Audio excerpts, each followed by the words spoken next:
Rasulullah sallallahu alaihi wasallam menyebutkan tentang keutamaan para penuntut ilmu, bahwasanya segala sesuatu di muka bumi ini memohonkan ampun kepada Allah Subhanahu wa taala bagi para penuntut ilmu. Dan Allah Subhanahu wa taala memiliki satu malaikat khusus yang akan senantiasa memberikan atau memohonkan ampun kepada Allah Subhanahu wa taala bagi siapa yang menuntut ilmu. Jadi jamaah sekalian, bersyukurlah kepada Allah Subhanahu wa taala atas hidayah sunnah, atas hidayah taufik, dimudahkannya oleh Allah Subhanahu wa taala jasad kita, badan kita untuk beribadah kepada Allah Subhanahu wa taala. Ketika Allah Subhanahu wa taala memberikan badan yang sehat, ketika Allah Subhanahu wa taala meluaskan rezeki kepada kita, maka jadikan semua itu untuk menggapai keridhaan Allah Subhanahu wa taala. Maka bersyukurlah kepada Allah atas segala nikmat yang Allah Subhanahu wa taala berikan kepada kita. Karena segala sesuatu yang Allah Subhanahu wa taala telah berikan kepada kita ini akan ditanya oleh Allah Subhanahu wa taala kelak pada hari kiamat. Allah Subhanahu wa taala akan menanyai setiap di antara kita tentang umur yang kita miliki, tentang umur yang diberikan oleh Allah Subhanahu wa taala kepada kita.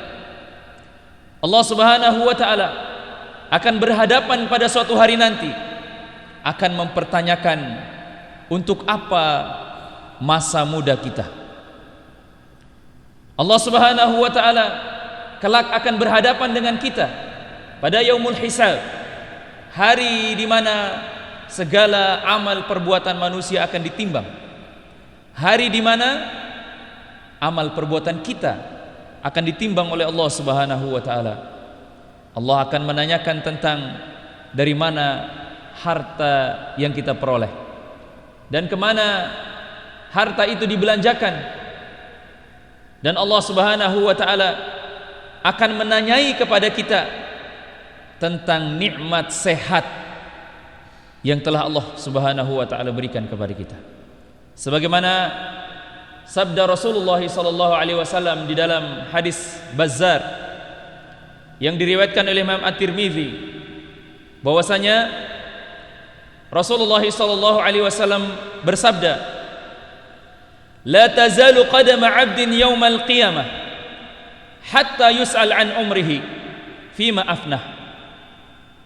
Abu Bazzar Al-Aslami radhiyallahu anhu berkata bahwa Rasulullah sallallahu alaihi wasallam bersabda, tidak akan berpindah kaki seorang anak Adam kelak pada hari kiamat. Tidak akan berpindah, tidak akan maju, tidak akan mundur sebelum dia ditanya oleh Allah Subhanahu wa taala an umrihi, tentang umurnya, untuk apa dia habiskan. Ya. Umur kita akan ditanya oleh Allah Subhanahu wa taala. Umur yang Allah Subhanahu wa taala berikan kepada kita, yang mungkin di antara kita ada yang usianya 30 tahun, 40 tahun, 50 tahun, akan ditanya itu nanti oleh Allah Subhanahu wa taala. Dan kita harus siap. Siap tidak siap, harus siap jemaah sekalian. Ya. Dan jawaban yang akan diberikan kepada Allah Subhanahu wa taala pada saat itu, di antara kita tidak ada yang bisa berbohong, karena seluruh anggota tubuh kita akan bersaksi kepada Allah Subhanahu wa taala. Bahkan bumi yang kita pijak akan menjadi saksi di hadapan Allah Subhanahu wa taala. Yauma idzin tuhadditsu ahbaraha, hari di mana bumi ini akan menceritakan kabar tentang perbuatan-perbuatan manusia, menceritakan kabarnya, bahwasanya fulan bin fulan pada hari, ya, suatu hari melakukan sesuatu, dia akan bersaksi kepada Allah Subhanahu wa taala. Maka tidak ada di antara kita yang mampu berbohong kepada Allah Subhanahu wa taala. Bahkan mulut kita akan dikunci dan catatan amal akan dihadapkan kepada kita tentang umur yang kita miliki. Untuk apa kita habiskan? Apakah kita habiskan untuk perkara-perkara yang mubah, atau kita habiskan kebanyakan dari umur kita ini adalah untuk bermaksiat kepada Allah Subhanahu wa taala. Tidak bersungguh-sungguh di dalam beribadah kepada Allah. Atau sebaliknya, kita telah menjadikan umur kita ini menjadi umur yang produktif. Beribadah kepada Allah Subhanahu wa taala, menjadikan setiap amal perbuatan kita menjadi ikhlas dan selalu mencontoh daripada tuntunan Nabi Muhammad sallallahu alaihi wasallam. Wa an ilmihi fima fa'al.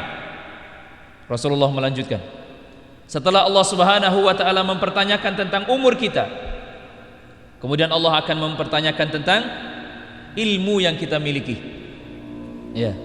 Allah Subhanahu wa taala akan bertanya kepada kita tentang ilmu agama, bukan ilmu dunia, bukan ilmu matematika, bukan siapa yang paling pintar menghitung, bukan ditanya tentang siapa yang pintar memutar modal, bukan. Tapi Allah Subhanahu wa taala akan menanyai di setiap kita ini, di setiap manusia ini, tentang ilmu yang mereka miliki. Ya. Apa yang ditanyakan? Wa an ilmihi fima fa'al. Tentang ilmu yang ia miliki, untuk apa ia manfaatkan.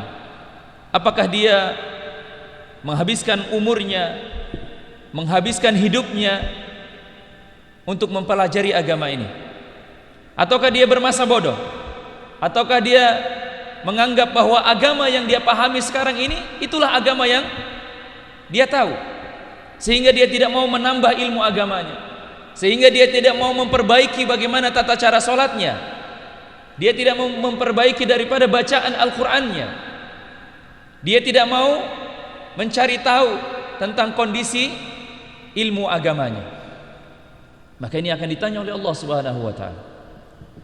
Kemudian kata Rasulullah, wa an malihi min aina iktasabahu. Dan Allah Subhanahu wa taala akan menanyai di antara kita tentang harta yang kita miliki. Dari mana dia berasal? Apakah dari cara yang halal? Apakah dari jalan yang haram? Akan ditanya oleh Allah Subhanahu wa taala. Dan kita tidak bisa berbohong, jemaah sekalian. Allah Subhanahu wa taala akan menanyai tentang kendaraan yang kita miliki sekarang ini, tentang pakaian yang kita pakai sekarang ini, ya, tentang rumah yang kita miliki, yang kita tempati pada hari ini. Ya, Allah akan tanya semuanya itu, jemaah sekalian. Ya. Wa an malihi min aina iktasabahu wa fima anfaqahu. Ya, Allah Subhanahu wa taala bertanya tentang harta kita, dari mana kita peroleh dan kemana kita belanjakan. Ada di antara orang-orang yang mencari rizki dengan cara yang halal, dengan cara dia bekerja, dengan cara dia berdagang, ya, banyak hal. Akan tetapi tidak sampai di situ saja, ternyata Allah akan mempertanyakan kemana harta yang kita cari itu dibelanjakan. Karena kebanyakan di antara manusia mungkin mencari rizki dengan cara yang halal, tapi dia belanjakan hartanya di tempat-tempat yang tidak diridhoi oleh Allah Subhanahu wa taala, di tempat-tempat yang haram. Atau ada di antara manusia yang mengais rezekinya dengan cara yang haram, maka harta yang dimiliki atau diperoleh dengan cara yang haram akan memberatkan dirinya di hadapan Allah Subhanahu wa taala. Ya. Disebutkan bahwa harta yang kita miliki ini, yang halal akan dihisab dan yang haram itu akan diazab.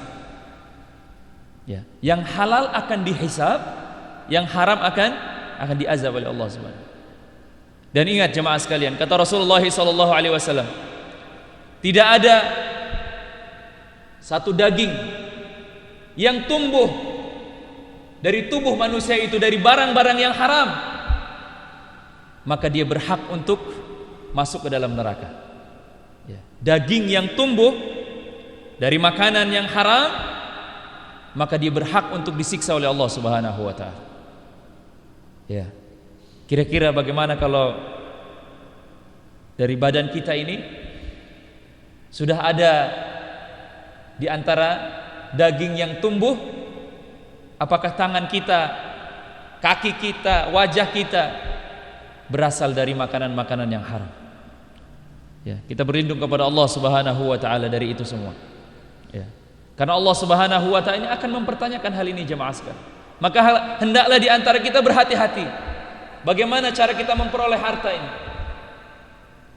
Jangan sampai kita memaksakan diri, ya, ingin buru-buru hingga harus menabrak daripada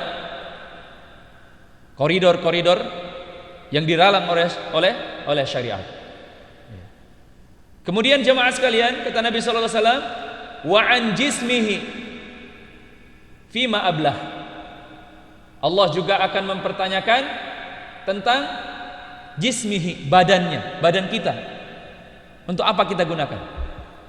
Kaki kita gunakan untuk apa? Mata kita gunakan untuk apa? Telinga kita gunakan untuk apa? Lisan kita ini kita gunakan untuk apa? Makanya jemaah sekalian, kata Rasulullah sallallahu alaihi wasallam, ya, di antara anggota tubuh yang sangat mudah menjerumuskan manusia, atau kama qala Rasulullah sallallahu alaihi wasallam, ya, di antara anggota tubuh kita ini yang paling gampang menjerumuskan kita ke dalam api neraka adalah lisan kita. Akan ditanya ini lisan ini,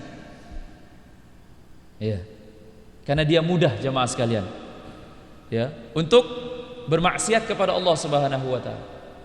Dan lidah ini juga di antara anggota tubuh yang paling gampang beribadah kepada Allah Subhanahu wa taala. Dengan apa? Dengan berzikir. Ya. Orang berzikir bisa sambil baring, bisa sambil berjalan, bisa sambil berkendara, mudah. Tapi di balik kemudahan lisan itu dalam beribadah kepada Allah, dia juga mudah untuk bermaksiat kepada Allah Subhanahu wa taala. Dan ingat, seseorang bisa terjerumus kepada kekufuran dan kekafiran hanya karena lisannya.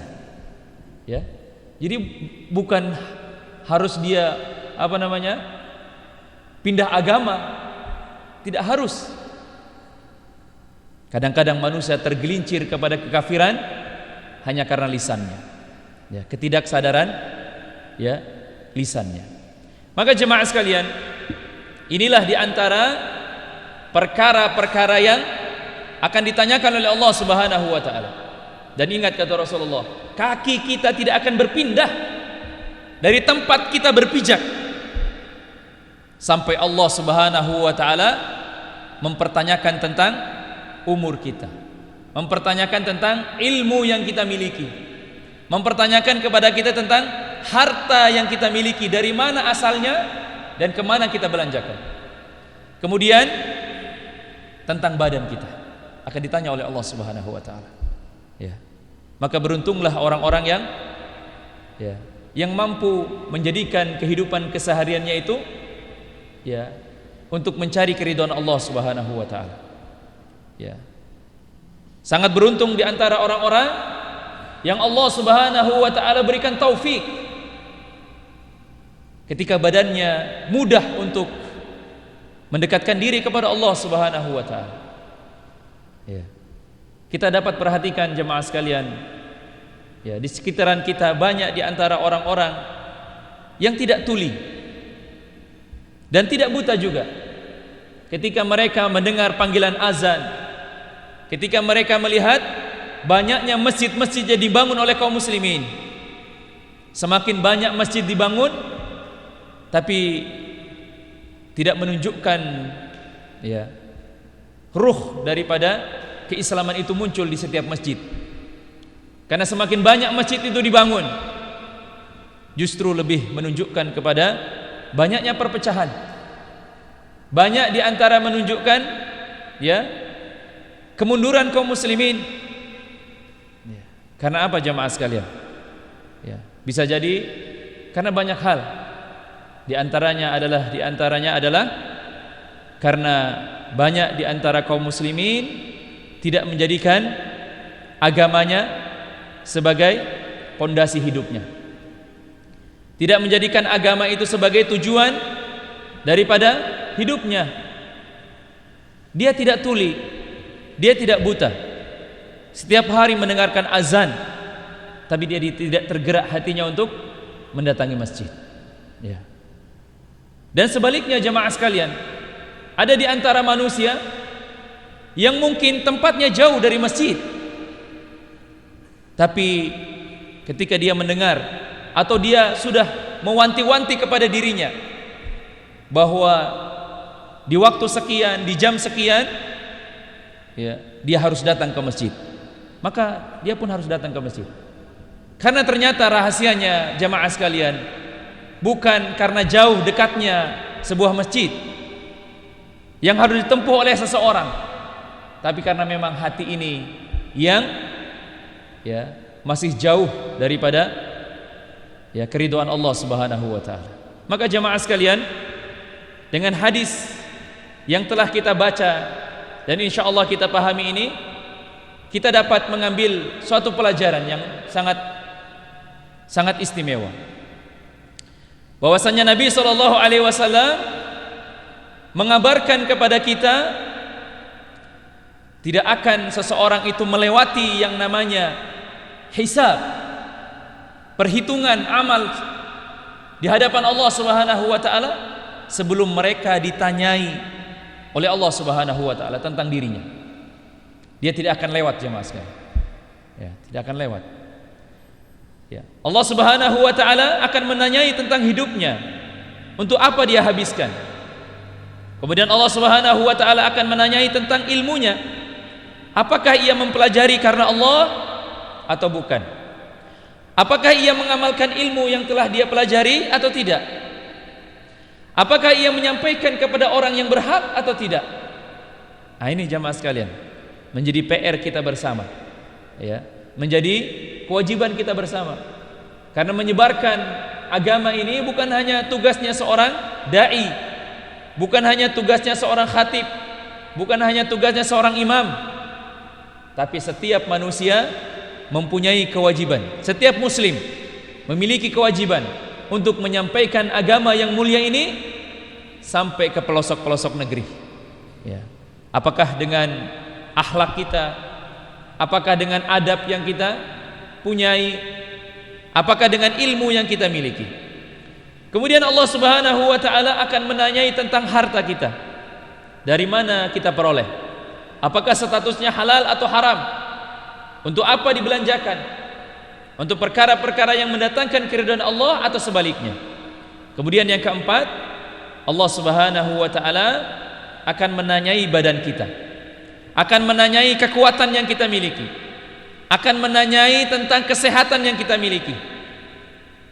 Ya. Masa muda kita akan ditanya oleh Allah Subhanahu wa taala. Masa muda kita habiskan untuk apa? Ya. Allah Subhanahu wa taala akan menanyai tentang waktu yang kita miliki. Ya. Jadi hendaklah kita memperbanyak dan memotivasi diri kita untuk senantiasa beribadah kepada Allah Subhanahu wa taala. Ya. Jadi dikatakan oleh Ustaz Khalid mengatakan ibadah itu harus dipaksa. Ya. Harus dipaksa. Ketika sudah dipaksa, lama-lama akan menjadi biasa. Ya, lama-lama akan menjadi biasa. Maka jemaah sekalian, di antara faidah dari hadis yang kita baca ini, yang pertama adalah hadis ini memotivasi kepada kita agar memanfaatkan hidup kepada perkara-perkara yang mendatangkan keridhaan Allah Subhanahu wa taala. Ya, hadis ini memotivasi di antara kita semua agar memanfaatkan hidup kita ini, ya, mendatangkan perkara-perkara yang diridhoi oleh Allah Subhanahu wa taala. Ya. Makanya kita harus memiliki skala prioritas di dalam hidup kita itu. Ya. Kita harus camkan pada diri kita di antara perkara yang paling penting di dalam hidup kita. Ya. Yang pertama adalah sholat 5 waktu. Ya. Yang kedua, misalnya tidak tertinggal dengan 1 hari kecuali dia membaca Al-Quran. Ya, kita harus memiliki agenda daripada harian kita. Ya. Mungkin di antara kita tidak pernah memprioritaskan seperti itu ya.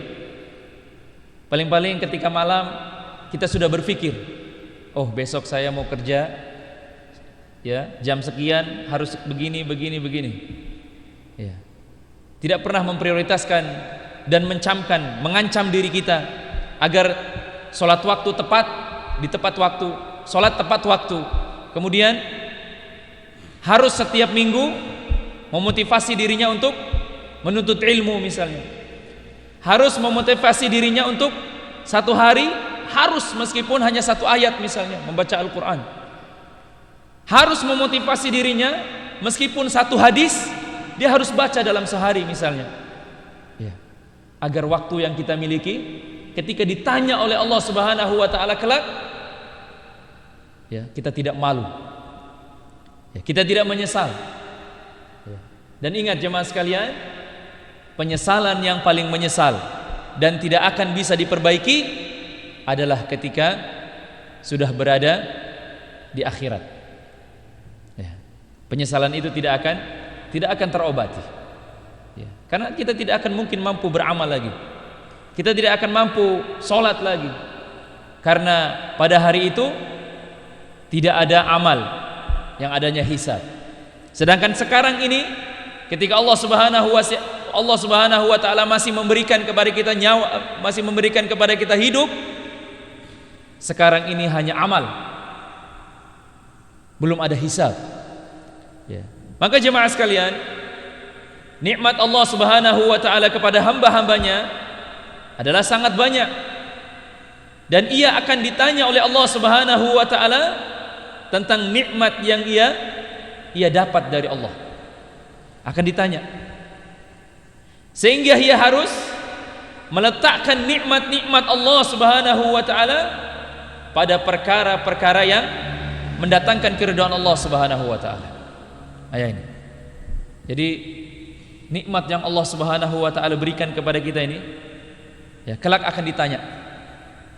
Dan di antara kita akan ditanya tentang nikmat-nikmat itu, apakah diletakkan kepada perkara-perkara yang mendatangkan keridhaan Allah atau sebaliknya, mendatangkan kemurkaan Allah. Ya. Banyak di antara manusia hidupnya berkah jemaah sekalian. Banyak di antara manusia hidupnya berkah. Waktunya berkah, kesehatannya berkah, hartanya berkah, istrinya berkah, anaknya berkah, hidupnya berkah. Banyak di antara manusia seperti itu jemaah sekalian. Ya. Banyak di antara manusia yang hidupnya berkah. Dia dapat melangsungkan hidupnya dan hampir sebahagian besar daripada hidupnya untuk beribadah kepada Allah Subhanahu wa taala. Ya, umurnya dihabiskan untuk beribadah. Ya. Bukan berarti setiap hari dia di masjid, tidak. Karena ketika seseorang itu kerja, ia bekerja, apakah berdagang, apakah menjadi pegawai atau pekerjaan apalah yang halal, dia niatkan untuk menghidupi dirinya, atau dia niatkan untuk menghidupi keluarganya, atau dia niatkan untuk menghidupi orang tuanya, atau dia niatkan untuk menghidupi dirinya dan menjaga dirinya dari meminta-minta, maka kata Rasulullah, orang yang seperti ini dia sedang berjihad di jalan Allah. Coba bayangkan jemaah sekalian. Ya. Jadi bukan berarti menghabiskan waktu 24 jam itu di dalam masjid, bukan. Tapi kita tahu ya, di mana kita memposisikan diri kita. Ketika kita kerja, niatkan itu sebagai ibadah. Ya, niatkan untuk mencari rezeki yang halal.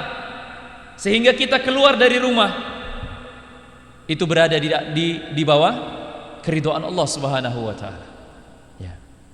Ada di antara manusia yang hartanya berkah. Dia diberikan kemurahan rezeki oleh Allah Subhanahu wa taala dan berkah hartanya. Ya. Kadang-kadang jemaah sekalian, ada di antara orang-orang yang misalnya memiliki gaji 1 bulan 2 juta, tapi tercukupi hidupnya semua. Alhamdulillah, dia bisa makan, dia bisa minum, dia bisa memakai pakaian yang layak, ya, dia bisa memberi bahkan Bahkan bisa dia menabung, berkah uangnya itu. Allah berikan keberkahan pada hartanya. Mungkin ya, dia bisa berkurban di waktu hari raya kurban misalnya, meskipun gajinya kecil ya. Sering kita dengar ya jemaah sekalian, pemulung dia berkurban dengan kurban yang istimewa ya. Tapi banyak di antara orang-orang yang memiliki harta yang banyak, dia tidak mampu berkurban pada hari raya kurban ya. Dan banyak di antara orang-orang yang berkah hartanya, dengan harta yang dia miliki dia bisa menyantuni anak-anak yatim misalnya. Dia bisa kemudian memberikan hadiah kepada orang tuanya misalnya. Banyak di antara manusia seperti itu jemaah sekalian. Banyak juga di antara manusia yang berkah ilmunya. Ilmunya berkah. Apakah dengan menyampaikan materi, ceramah, khutbah ya, banyak memberikan kesan kepada manusia, atau mungkin dengan tulisan tangannya sehingga bukunya itu banyak dibaca dan menjadi sarana hidayah bagi orang lain ya, berkah ilmunya ya. Banyak di antara manusia juga yang berkah badannya ya. Allah berikan keberkahan pada dirinya, mudah dalam beribadah ya, mudah dalam menuntut ilmu, mudah dalam menjalankan ibadah salat. Bukankah di antara kita jamaah sekalian memiliki waktu yang sama? Di antara kita ya, Bapak Ibu sekalian, di antara kita waktunya sama 24 jam. Tapi di antara kita berbeda-beda dalam memanfaatkan waktu. Ya, beda. Dalam 24 jam ya, setiap manusia memiliki prioritas tersendiri. Ada yang prioritasnya dunia, ada yang prioritasnya akhirat ya. Banyak di antara manusia yang berkah badannya, mudah ketika dia melangkahkan kakinya ke masjid ya, mudah ketika dia sholat malam misalnya, mudah di antara dia untuk membaca Al-Quran. Tapi ada juga yang tidak mudah ya. Banyak juga yang tidak mudah, padahal waktu kita itu sama 24 jam ya. Tidak ada di antara kita yang punya waktu lebih, tidak ada. Semuanya sama. Jemaah sekalian, maka hendaklah di antara kita memanfaatkan waktu sebaik-baiknya. Sebagaimana sabda Nabi SAW yang datang dari Ibnu Abbas radhiyallahu anhu, bahwasanya Nabi SAW bersabda, "Ightasim khamsan qabla khamsin." Manfaatkanlah 5 perkara sebelum datang 5 perkara. Syababaka qabla haramik. Waktu mudamu sebelum datang waktu tuamu. Ya. Kenapa Nabi mengatakan seperti ini jamaah? Iya, karena waktu muda, waktu di mana badan ini masih sehat, masih kuat, ya, mudah untuk beribadah kepada Allah Subhanahu wa taala. Mampu berlama-lama di dalam beribadah. Ya. Tapi kalau sudah tua, ya, berdiri sedikit lutut goyang, ya, duduk sedikit pinggang sesaki-saki, ya, seperti itu. Ini kata Nabi SAW, manfaatkan waktu mudamu sebelum datang masa tua. Karena memang tua itu merupakan suatu fitrah, sesuatu yang akan terjadi kepada siapapun, kepada Anda dan kepada saya. Maka nasihat yang sangat berharga dari Nabi kita ini hendaklah menjadi cambuk bagi kita, memaksakan diri kita untuk beribadah kepada Allah Subhanahu wa taala. Mumpung masih sehat, mumpung masih kuat, banyak-banyaklah beribadah kepada Allah Subhanahu wa taala. Kemudian kata Rasulullah, "Wasihhataka qabla saqamik." Manfaatkanlah waktu sehatmu sebelum datang waktu di mana engkau sudah sakit. Ya, sudah tidak bisa bikin apa-apa lagi. Sudah sakit. Keinginan kita untuk datang ke masjid, ingin datang ke masjid, tapi karena sakit. Ingin datang kajian, tapi karena sakit tidak bisa datang. Ingin puasa, tapi karena sakit tidak bisa puasa. Ya, ingin menjalin hubungan silaturahim, menjalin hubungan ukhuwah. Jangankan pergi jauh, pergi ke depan pintu saya tidak bisa, lagi sakit. Ya. Maka kata Rasulullah, gunakan waktu sehatmu sebelum datang waktu sakit. Kemudian kata Rasulullah, wa ghina'aka qabla fakrik. Manfaatkanlah waktu kayamu, waktu luangmu, waktu yang dimana engkau punya harta sebelum datang waktu miskin. Karena di antara manusia tidak selamanya di atas, jemaah sekalian. Tidak selamanya punya uang terus, tidak selamanya. Ada di mana kita sangat banyak kebutuhan, ya, butuh untuk mencukupi diri kita, untuk istri kita, anak kita, orang tua kita. Tidak ada bagian sedikit pun yang bisa kita sedekahkan misalnya. Ada waktu-waktu di mana hal itu terjadi pada diri kita, ya. Dan ada juga waktu di mana Allah memberikan kelapangan bagi diri kita. Kita sudah kasih orang tua kita, kita sudah kasih istri kita, kita sudah kasih anak kita, bahkan kita bisa simpan untuk menabung. Ya, pada saat itu kita bisa dimudahkan untuk bersedekah oleh Allah Subhanahu wa taala. Ada waktu seperti itu. Tidak mungkin di antara manusia hidup di dunia ini, ya, miskin terus, tidak ada terus, lapar terus, ya, nangis terus. Tidak. Ada di mana kita tertawa, ada di mana kita menangis, ya, ada di mana kita diluaskan rezekinya oleh Allah. Maka kata Rasulullah, ketika rezeki itu sedang diluaskan oleh Allah Subhanahu wa taala, maka berbagi. Ya. Kemudian kata Rasulullah, wa firaghaka qabla syughlik. Waktu luangmu, ya, gunakanlah waktu luangmu sebelum datang waktu sibukmu. Ya. Maka ketika kita tidak sibuk, ya, disibukkan dengan perkara-perkara yang memang dibolehkan di dalam syariat, ya, banyak hal yang menyibukkan kita, jamaah sekalian. Banyak. Sibuk dengan orang tua kita, sibuk dengan anak-anak kita, istri kita, yang kita bertanggung jawab kepada mereka, ya. Ketika kita tidak sibuk dengan urusan-urusan itu semua, kita bisa mungkin puasa sunnah, kita bisa sholat malam, ya. Gunakan waktu-waktu luang itu. Kita bisa membaca Al-Quran, ya, waktu luang. Karena ketika kita sudah sibuk, tidak bisa baca Al-Quran lagi, ya, tidak bisa sholat malam lagi. Mungkin siang-siang sudah capek, malam-malam mau bangun susah, ya, seperti itu jamaah sekalian. Kemudian kata Rasulullah, wahayatika, ini yang paling penting, wahayatika qabla mautik. Gunakan masa di mana engkau masih hidup sebelum engkau mati. Karena ketika kematian itu sudah datang, ketika ajal itu sudah datang, maka kita tidak bisa melakukan apa-apa.